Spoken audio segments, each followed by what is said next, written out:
Hi, everybody. David Rhodes with June's Fire Engineering's Editor's Opinion. So afraid we make it unsafe. So in this issue, we're talking about safety in a lot of different ways.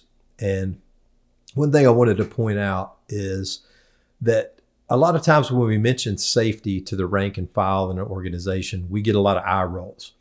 And the main reason for this is not that they're particularly anti-safety, but it's because they're anti-risk-averse, and there's a big difference. You can still be safe and have risk management. You can take risk and be safe, but the 20-year push in some organizations of risk-averse has made people suspect of anything with the word safety. I remember years ago reading a study about the most dangerous pedestrian intersections in the country. And it turns out the most dangerous one was one that had all the safety standards and processes in place. There was a clearly marked, crosswalk. There were pedestrians crossing signs. There were flashing signs. There were walk, don't walk, pedestrian traffic management devices in place. But what happened is the public and the pedestrians became so reliant on somebody else's system that they quit making decisions for themselves. I hope that the fire service is not finding ourselves in that same position where, as we've elevated safety in a lot of organizations, and we now send safety officers to the fire scene.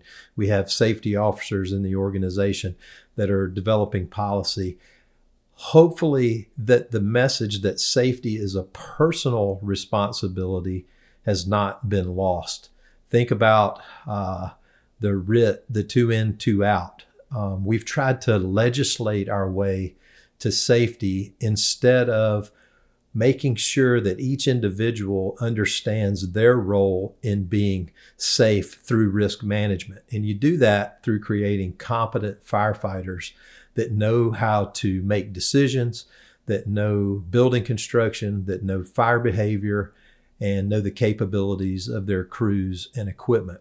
So we have to be very careful that we don't transfer the burden of safety over to the safety officers to where firefighters aren't making their own decisions about safety, making their own decisions about tactics and strategy when they're on the scene, and relying on systems outside of their own personal decision-making to operate in.